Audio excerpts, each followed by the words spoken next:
Prophecy Club. Is Islam a religion of peace? What is wrong with allowing mosques in America? Does the Bible foretell the future of Islam? Who is the Leopard of Daniel chapter 7? Will Islam become a major world power? Will it invade the U.S.? What is al-Qaeda's 7-step plan to world domination? How does Islam destroy Western countries? Is Islam compatible with the Constitution? Will the Antichrist be a descendant of a Muslim? Is the Antichrist Arab? Who is the beast from the pit? Is Islam's Mahdi also the biblical Antichrist? Where does the Antichrist come from? Well, we're about to find out a few of these answers as we go over and listen to part of the audio of my brand new DVD, Islam in Bible Prophecy, in progress. To create the caliphate, to create an Islamic state. That's what they say. In the manner of the prophet, in the heart of the Islamic world, specifically in the Levant. I'm going to show you what the Levant is here in just a minute. Egypt and the neighboring states of the peninsula and Iraq. However, the center would be in the Levant and Egypt. Now, the Levant is talking about the peninsula that has to do with Saudi Arabia and Yemen and down in there. But I don't think that's what God is going to give them. It goes on to say, this triangle surrounded by Egypt and Syria and overlooking the Hejaz, what is that? Except for their own interest. If you look at the yellow line at the bottom of the slide, it shows you the Hejaz. In other words, it's the western portion of Saudi Arabia. So this is their objective, is to include Saudi Arabia. I want to make that plain. They plan to include Saudi Arabia as part of their caliphate. But based upon Ezekiel 38 and 39, I don't see it that way. It may be, but we'll see. The letter goes on to say the first stage, this is their objectives, expel the Americans from Iraq. Well, that's just about to happen. They've already said they're withdrawing now. The second stage, establish an Islamic authority or emirate that develop it and support it, which must until it achieves the level of caliphate over as much territory as you can spread its power in Iraq, Sunni areas, in order to fill the void stemming from the departure of the Americans immediately upon their exit and before un-Islamic forces attempt to fill this void. We'll skip on. Third stage, extend the jihad wave to the secular countries neighboring Iraq. Fourth, it may coincide with what came before the clash in Israel, because Israel was established only to challenge any new Islamic entity. And four, ongoing missions to establish an Islamic state and to defend it. So their objective is to create the leopard that the Bible says that they're going to create. Muslim, a 7-step plan. I interviewed this fella, and in the interview he said he had written a book. We were talking about the book, and he said he had stumbled across and discovered the 7-step plan for the Muslims to take over the world. And this was shocking. I thought, well, we've got to include it. The New World Order, according to Osama bin Laden, the Security Strategies Contributor, April 27, 2009. The 7 steps to Islamic world domination is the destruction of the West has been methodically planned out by al-Qaeda in advance, and it's intended to span over 20 years, having begun in 2000. That's important. As reported by Anti-Terrorism Accreditation Board Jordanian journalist Fuad Hossein, considered a reliable source for information on al-Qaeda. This guy here is really good friends with some of the top al-Qaeda people. He's been reporting on them for years and is respected as being very accurate. Anyway, he went on to say he's been on assignment with the German magazine Spiegel online and interviewed al-Qaeda's military commander. He names the name there. As a result of the interview, the following 7 steps for their war strategy were set forth. Known as the Awakening, step number 1. The Awakening was supposed to have lasted from 2001 to 2003, beginning with the 9/11 attacks and culminating with the fall of Baghdad in 2003. Now, the reason this is so important, I want you to stay with me on this, because every one of these points up to this point have been fulfilled.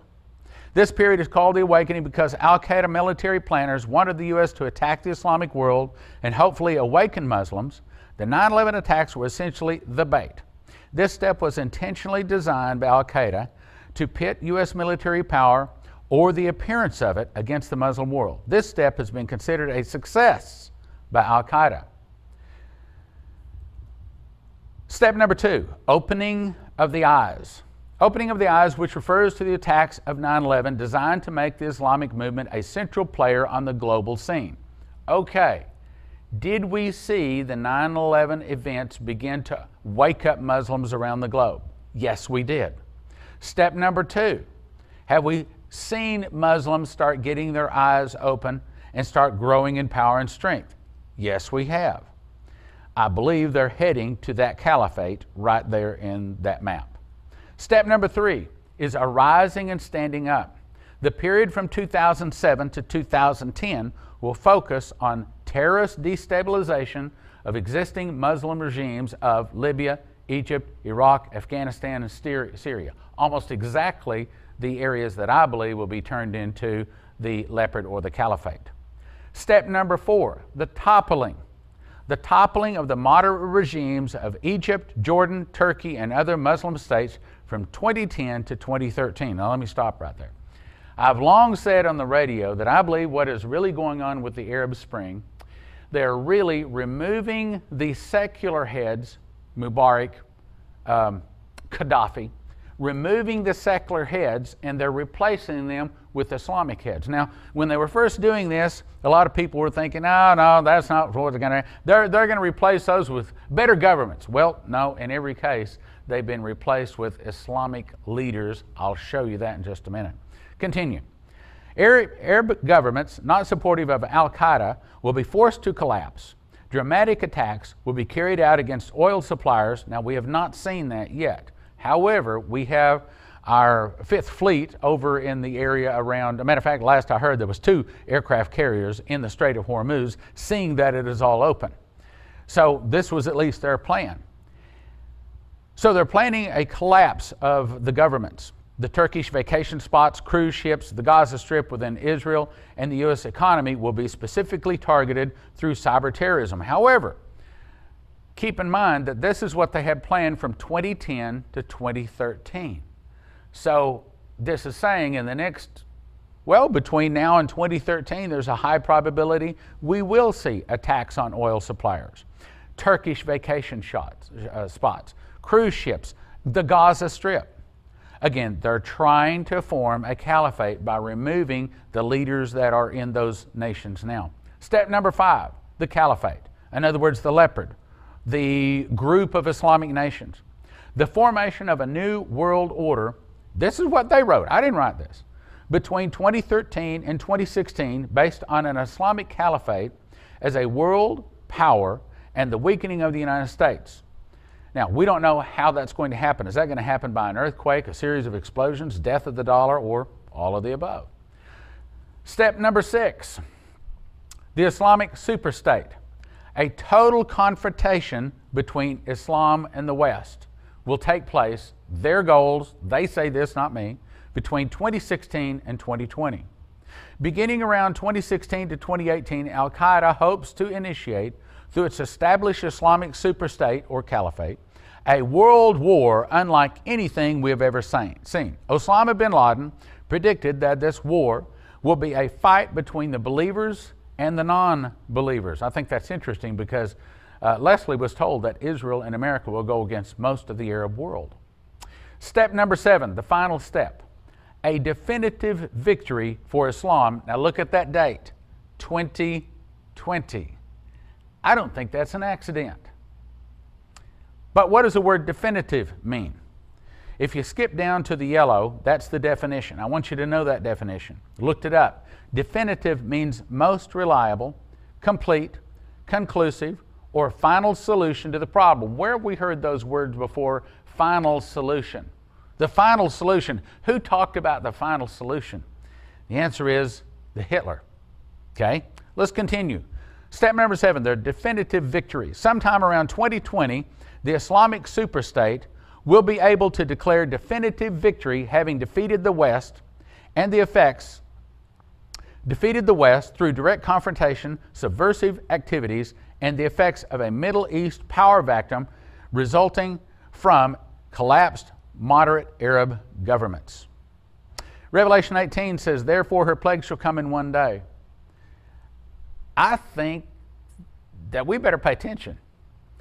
When they've got it right on 5 of the 7 steps so far, and they're working on step number 6, and they say step number 6 should be done by 2013, and by 2020 they're going to have a definitive victory, maybe, just maybe, they're right.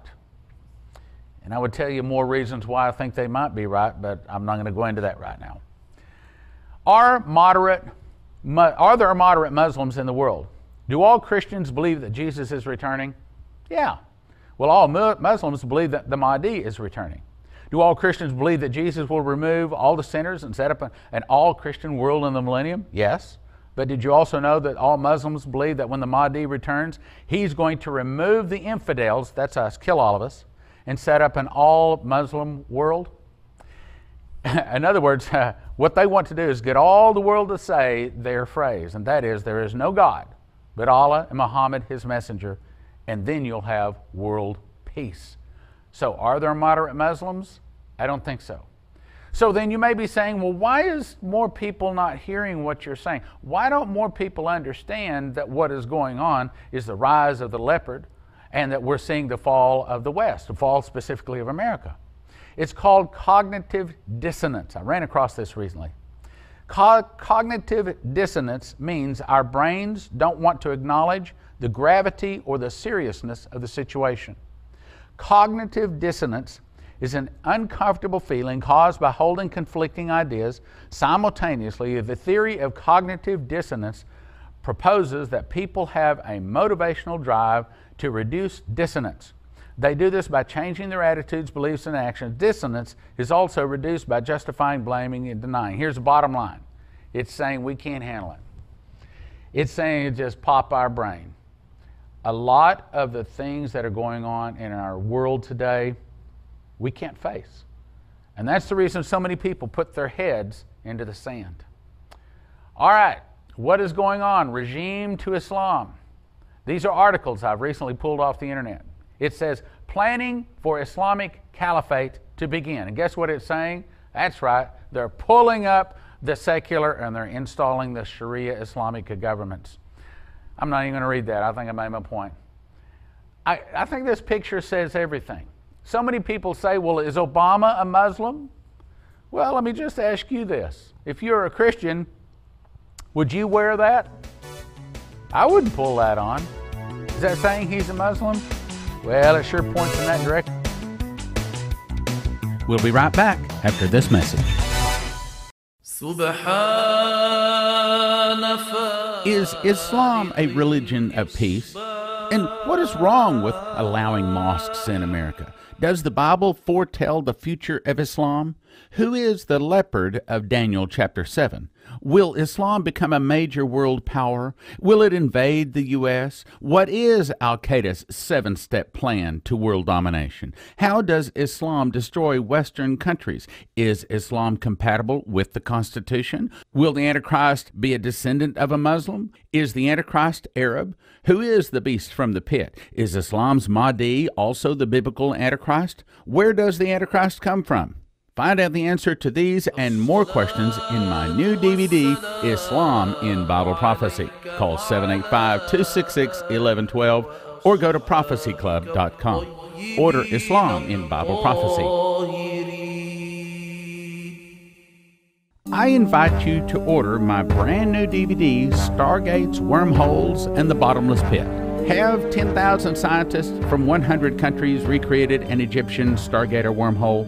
Was the idea for movies such as Contact, Hellboy, and Stargate SG-1 birthed from their plan to build a modern Stargate? Is their stated goal to recreate the Big Bang, the moment of creation, really a cover story for something more sinister? Will the 17-mile circular Large Hadron Collider, built 574 feet underneath Switzerland and France, open a door to another world? Some scientists fear it could easily open a wormhole or create a black hole and destroy this planet. Is it what fulfills the prophecy that the beast shall ascend out of the bottomless pit? Call 785-266-1112 and order Stargates, Wormholes, and the Bottomless Pit, or go to prophecyclub.com. And now, back to the program. Would you wear that? I wouldn't pull that on. Is that saying he's a Muslim? Well, it sure points in that direction, and there's a lot of things that point in that direction, but let's keep moving. Let's cover the step-by-step methods that Islam, or the Muslims, use to take over a nation. We had Peter Hammond come in and speak in probably 1994 at the Prophecy Club. Awesome speaker. Told a very, very powerful testimony. Maybe I'll get to it later. However, he's written some very important books. Because he works and lives and ministers in an Islamic area, and he has to fight against Islam all the time. He ran across this, put it in his book, and I think it's earth-shaking. This is adapted from his book, Slavery, Terrorism, and Islam. He says, Islam is not a religion, nor is it a cult.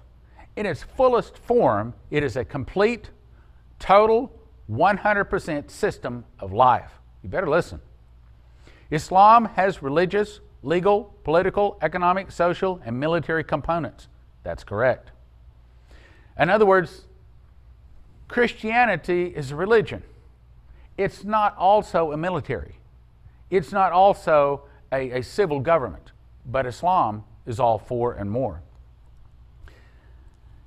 The religious component is a beard for all of the other components. Islamization begins when there are sufficient Muslims in a country to agitate for their religious privileges. When politically correct, tolerant, and culturally diverse societies agree to Muslim demands for their religious privileges, some of the other components tend to creep in as well. For example, he said as long as the Muslim population remains low, like around 2% in a given country, they will be, for the most part, regarded as peace-loving, a minority, not a threat to the other citizens. This is in the case such as the United States, Australia, Canada, China, Italy, and Norway.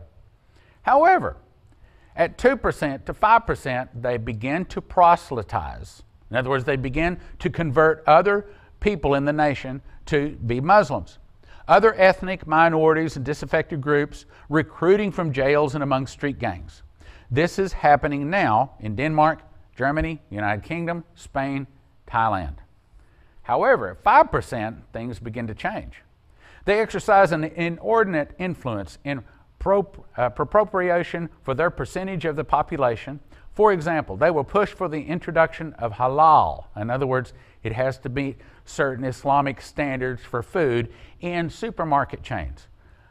I live in the Dallas area, and we are already getting emails circulating around. Already Christians are starting to circle around and say, I want you to contact this supermarket chain and tell them that we do not want any halal approved food in our supermarket. We don't want to have to go up to the meat counter and choose whether we want normal or halal meats. Okay? This is happening in France, Philippines, Sweden, Switzerland, Netherlands, Trinidad, and Tobago. At this point, they will work to get the ruling government to allow them to rule themselves within their ghettos. In other words, it's a nation within a nation. The ultimate goal of the Islamists is to establish Sharia law over the entire world. In other words, they have their own nation, their own government. For example, 100 years ago, when the Chinese started coming over here, they had Chinatown, but they didn't come in and form their own government. And the Mexicans come up from Mexico, and they conglomerate in an area. They kind of disperse a little bit more, but they don't have their own government, their own laws. But Islam does, and they tend to ignore the other governments because nothing is ahead of Islam. When Muslims approach 10%, it starts getting really bad. The population now, they increase lawlessness as a means of complaint about their conditions. In Paris, we're already seeing car burnings. Any non-Muslim action offends Islam and results in uprisings and threats, such as in Amsterdam with the opposition to Muhammad cartoons and films about Islam.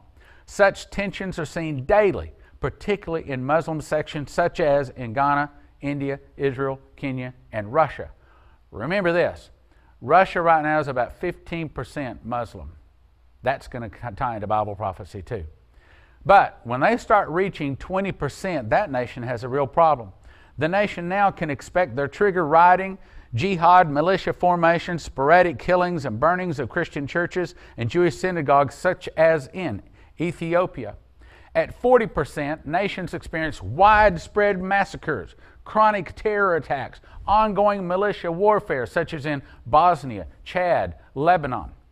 From 60%, nations experience unfettered persecution of non-believers of all their religions, sporadic ethnic cleansing, use of Sharia law as a weapon, jizya, the tax placed on infidels, such as in Albania, Malaysia, Qatar, and Sudan. After 80% expect daily intimidation and violent jihad, some state-run ethnic cleansing and even genocide as these nations drive out the infidels and toward 100% Muslim, such as has been experienced in Bangladesh, Gaza, Iran, Jordan, Pakistan, Syria, Turkey, Egypt, Indonesia, Iraq, Morocco, Palestine, Tajikistan, United Arab Emirates. In other words, they take over nations. At 100%, they usher in peace of Dar es Salaam, the Islamic House of Peace, where there's supposed to be peace because everybody is a Muslim.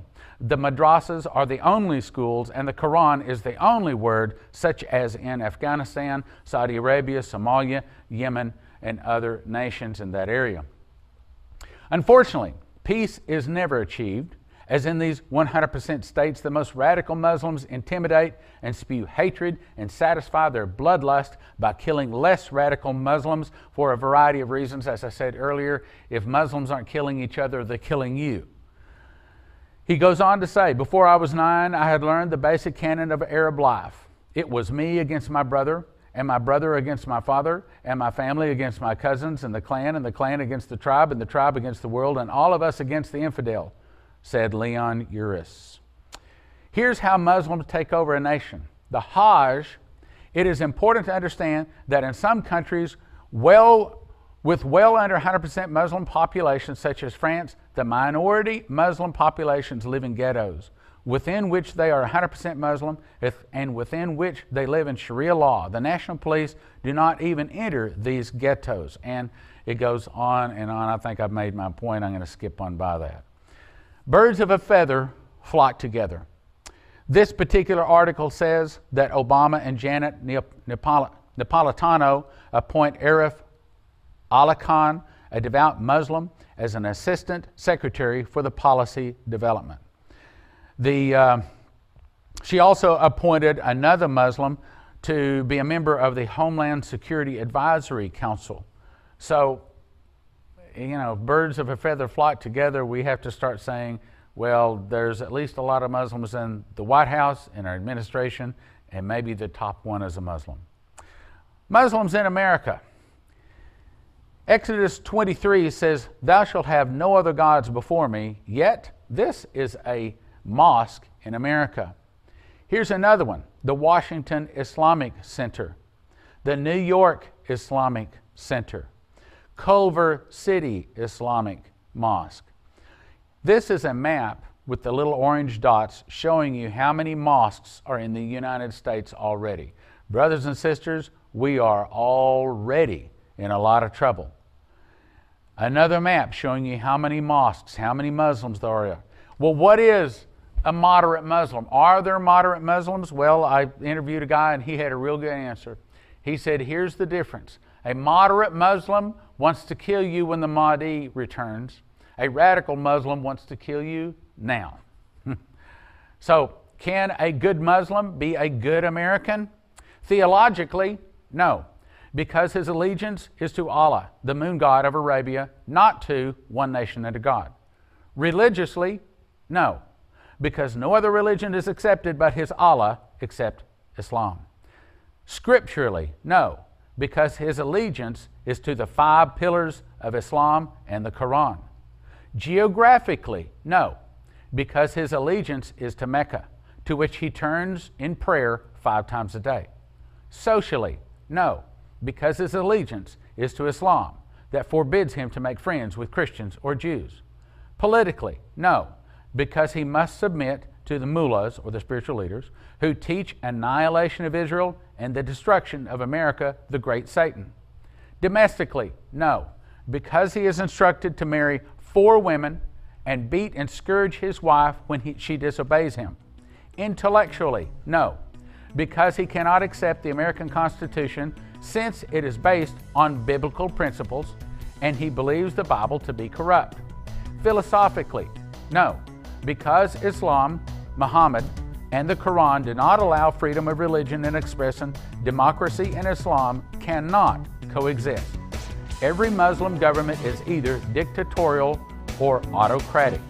Spiritually, no, because when we declare one nation under God, the Christian's God is loving and kind, while Allah is never referred to as Heavenly Father, nor is He called love in the Quran. Time has run out, but I want to say thank you for listening and thank you for your prayers and your gifts of support. God bless. Now from the Prophecy Club, some exciting opportunities for you.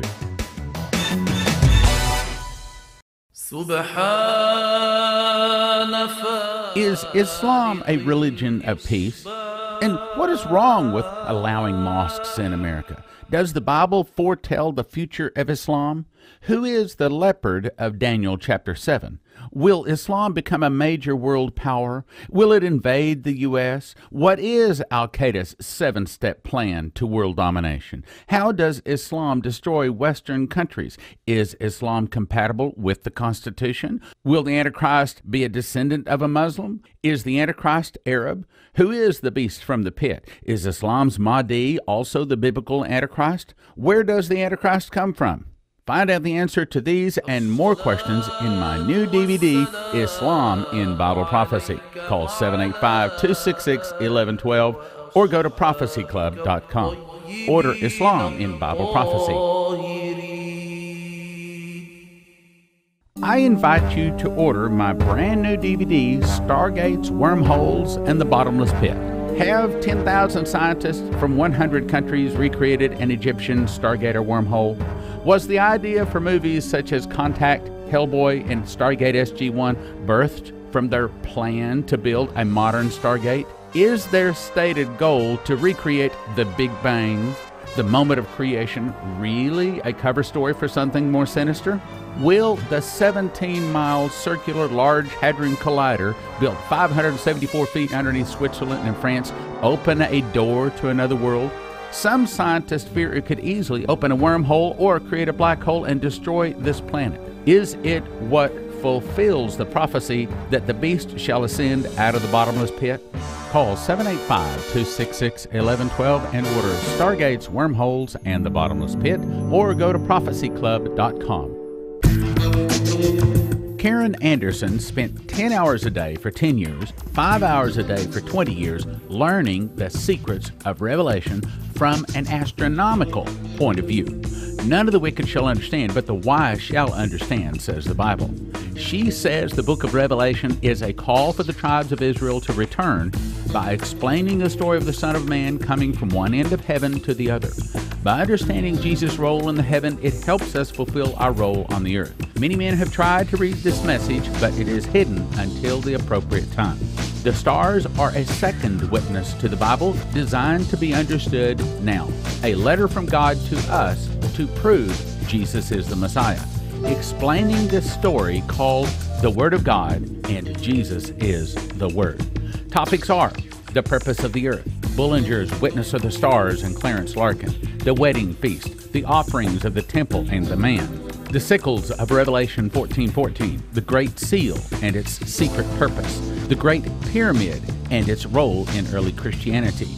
5 DVDs, almost 10 hours, valued at $150, all for a gift of just $50 or more. It's the astronomical book of Revelation. Call 785-266-1112. 5 DVDs, 10 hours, astronomical book of Revelation. Gift of $50 or more, 785-266-1112.